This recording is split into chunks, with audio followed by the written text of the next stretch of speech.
Hi everyone. So as you might remember, we are the nursing students that joined your class 2 weeks ago, and we asked you to come up with some questions about health topics that you'd like to learn about. Unfortunately, we are not able to be in class with you today, so we've recorded a few topics for you as videos that you can watch whenever you like. We've divided this into 4 topics, which will be a short video each, so that you can watch one at a time or all at once depending on what you're interested in. So hopefully with this, we have been able to answer most of your questions. If you have more after these videos, maybe your instructor can help us clarify, or there's also going to be some new nursing students that will be starting next week, and you can let them know what you'd like to learn more about. So the first topic that we will be covering today is healthcare in Canada. Some of you had questions about this, and we may be covering some information that you already know, but we're just giving a general overview in case that's helpful to you.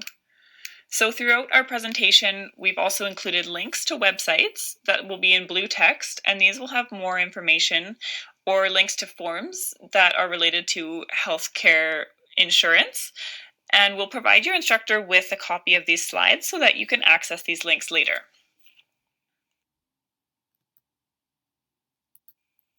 So in Canada, we have universal health care, which is called Medicare, and this means that many medical services are provided to residents free of cost. This is available to all permanent residents and Canadian citizens. It applies across Canada, but each province has its own health insurance plan. So you have to apply within the province that you are living, and usually you have to have lived there for at least 3 months before you can apply for a healthcare card. But if you are from outside Canada and not considered a permanent resident, you can still be eligible for Medicare. As long as you have lived here for 12 months or are planning to live here for 12 months and you have the appropriate entry documents, then you can still be eligible. So this would be, for example, someone who is here temporarily on a work visa or to go to university, or someone who has refugee status. Similarly, any children that are born in Canada, even if their parents are not, are considered Canadian citizens, and they're automatically covered under Medicare. So this picture on the side is what Alberta's healthcare card looks like, and it will contain your personal health number, which is what you would present at any health facility when you're going in for any kind of healthcare. And the link below this card is a link to Alberta's healthcare page, where you can find the forms to apply for a healthcare card if you don't have one already. Or you can also phone this phone number that's listed here. So another place that you can get application forms for getting a health insurance card is at any registry. There are lots of these in Edmonton, and we've listed here just a few that are near the Candora Society in case you live in this neighborhood. But you can also click on this link at the bottom to find any registry in Edmonton. And we've also included a link to the ETS trip planner in case you need to find a bus route to get there.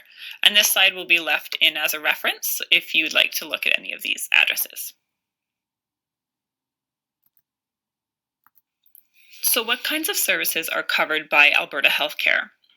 The things listed on the left with the green checks are the things that are free if you have a healthcare card. So anytime you need to go to the doctor or to a hospital, you will not have to pay for that. So that includes if you walk into your family doctor, or if you go to an emergency room, or even if you have to stay in the hospital for a little while, or need a surgery, or if you need to see a specialist. So for example, a gynecologist who would take care of women's health or women while they're going through pregnancy and birth, or any kind of surgeon like a heart surgeon, anyone who has a specialty in medicine, you will not have to pay for that. Basically any doctor's appointments at all.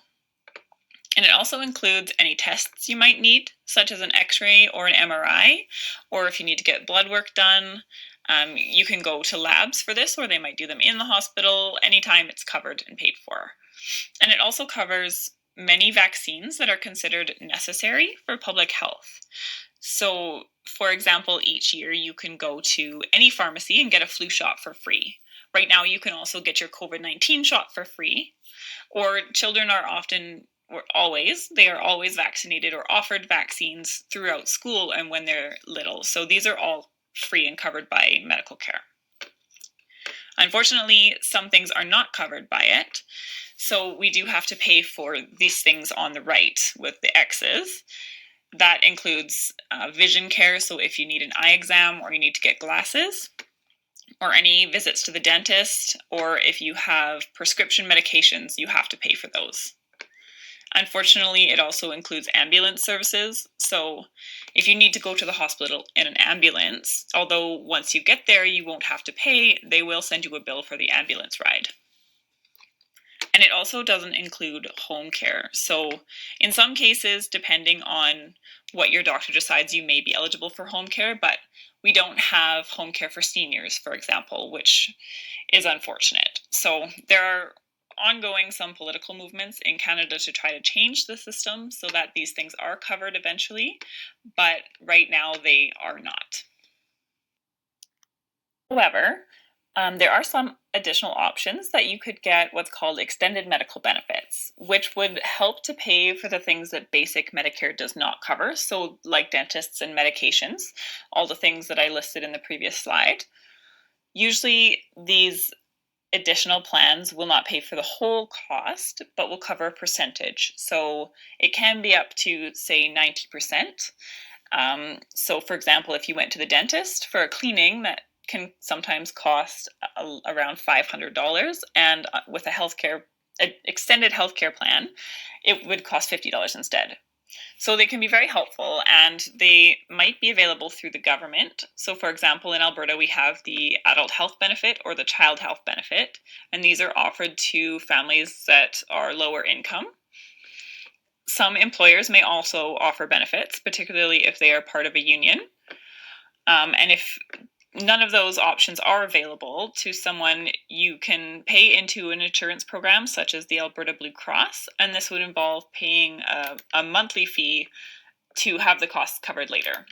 So again, the text in blue here are links to learn more about any of these potential benefits or programs. So next I'm going to talk a little bit about what kinds of services that are available in Alberta and when you would access each one. So if you have a non-emergency issue, which would be non-life-threatening, here are some of the ways that you can access medical services. Non-emergency issues would be things like the sniffles or cold or flu, or say a skin problem, general body aches and pains, or managing symptoms of chronic health conditions that you already have. So one of the easiest and first things you can do is call HealthLink at 811. And that will allow you to talk to a registered nurse that can provide advice or answer any general questions you might have. They can also help to direct you to the most appropriate health facility depending on what you need. So they can tell you where would be best to go depending on what you're calling about. But because this is a phone call only service, they can't provide a diagnosis or give you any prescriptions, so you would need to see a doctor for that. So the other things you can do, of course, are to go to your family doctor if you have one. There are benefits to having a regular family doctor, such as having someone who knows you very well and knows your health history. If you don't already have a doctor, I've included a link here that helps you to find a doctor in Alberta or Edmonton that is taking new patients. And you can even search your area by language spoken. So if you're looking for a doctor that speaks a particular language, there might be one available. And then, of course, if you don't have a family doctor, there are also walk-in clinics available. So these you do not need an appointment for.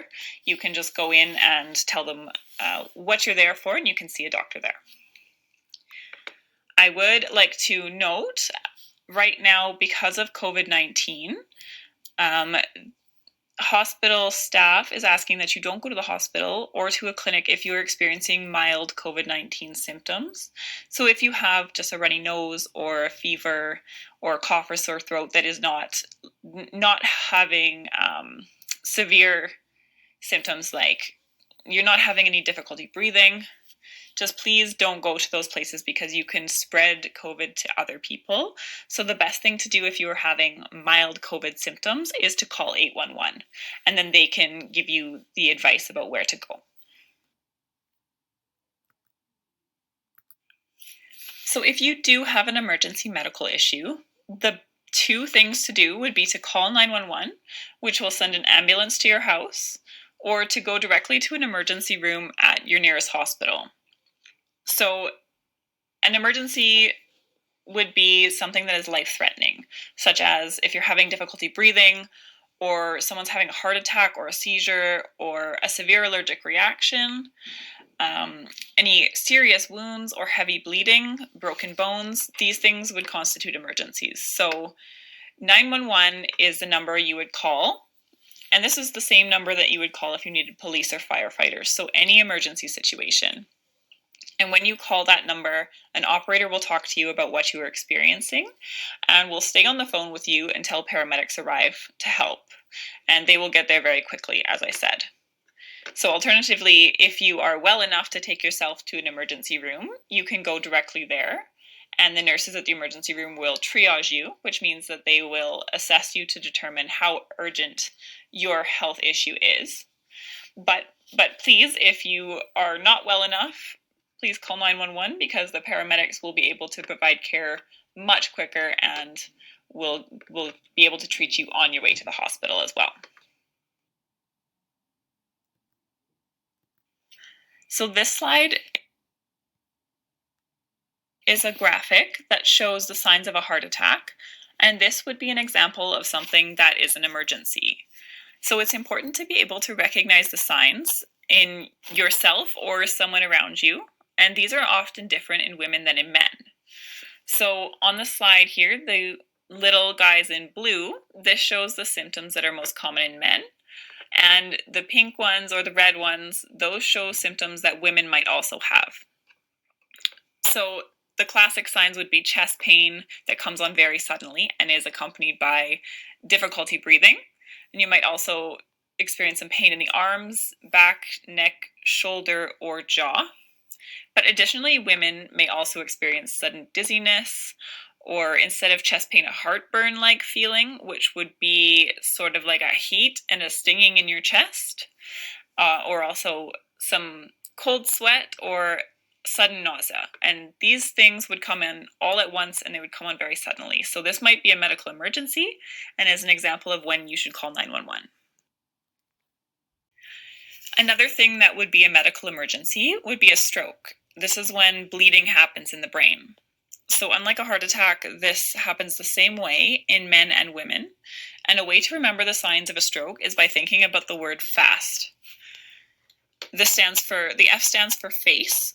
So your face would begin to droop on one side especially. A stands for arms.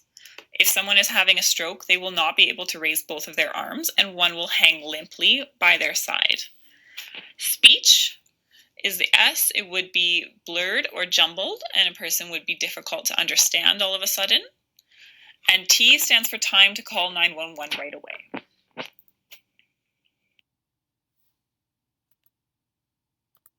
To finish off this topic, we have a quick pop quiz for you. You can pause the video now and take the time to think about an answer to this question. What number would you call if you had a non-emergency medical issue?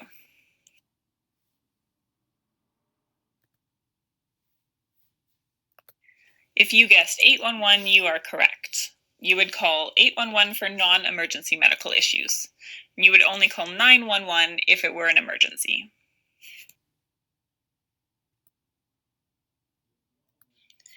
Here's the second question. What would you do if you or a member of your family has mild COVID-19 symptoms? Again, if you answered 811, you would be correct.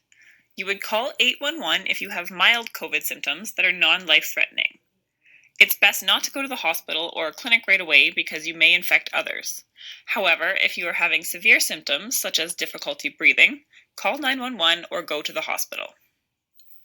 So this concludes our video about the healthcare system in Canada. I hope we've been able to answer your questions. Again, if you would like to learn more, we will provide your instructor with this presentation, so you can go to any of the links that we've talked about. Thank you for listening.